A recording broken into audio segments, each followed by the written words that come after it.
Mojawapo ya siri kubwa ya kufanikiwa katika kitu chochote kile ambacho unakitaka, basi ni kuendelea kujaribu mpaka kitu chako kitimie.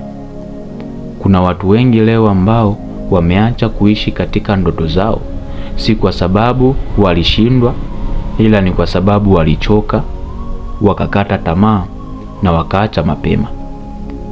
Pengine ulikuwa na ndoto, ulikuwa na mipango na ukaanza kuitekeleza, lakini ukawa umeishia njiani kutokana na changamoto mbalimbali au kutokana na mambo mbalimbali. Hivyo leo nataka nikutie moyo kwamba bado haijaisha. Mipango yako yote inawezekana kama utarudi na kujaribu tena. Wakati mwingine unaweza ukajaribu kitu bado ukashindwa, lakini usikate tamaa, endelea kusonga mbele, jaribu tena mpaka ukipate kile kitu unachokitaka. Ukweli ni kwamba kushindwa sio mwisho, bali kuacha na kukata tamaa ndiyo mwisho wa mafanikio yako.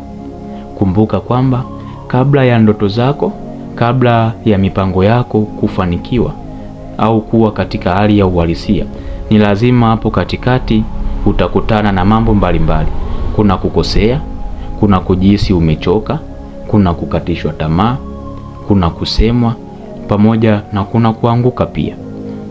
Lakini vitu hivi vyote havipo kwa sababu ya kukukatisha tamaa, au haimaanishi kwamba ndoto zako haziwezi kuwa kweli.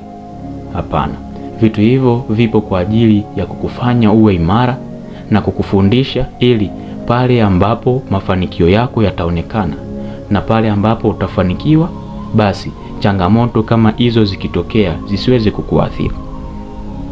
Inawezekana ulikuwa unatumia mbinu A lakini ikashindwa. Sasa unatakiwa urudi tena ukiwa na nguvu zaidi, utumie mbinu B. Lakini pia inawezekana na mbinu B na yenyewe ikafeli. Usikate tamaa, rudi tena, jipange kwa upya, njoo na mbinu C. Vivyo hivyo unaendelea unajipanga, lakini usikate tamaa.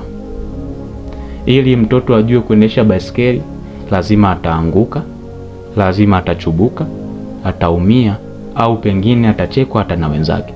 Lakini kwa kadiri anavyozidi kunyonga baiskeli, kwa kadiri anavyozidi kujifunza, hata kama ameumia, ndivyo anavyokaribia kuijua baiskeli.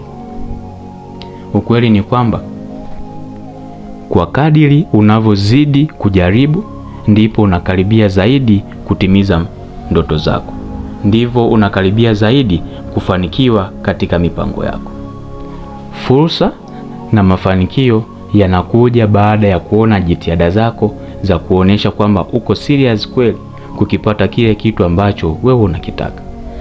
Ukweli ni kwamba mafanikio makubwa na ndoto kubwa zinahitaji kuwa na jitihada kubwa, zinahitaji kujaribu zaidi, na hakuna mtu ambaye amefanikiwa pasipo kushindwa au kupitia changamoto. Lakini wote waliofanikiwa waliweza kujaribu tena, waliweza kutengeneza mbinu zingine ambazo ziliwafanya wao wafanikiwe.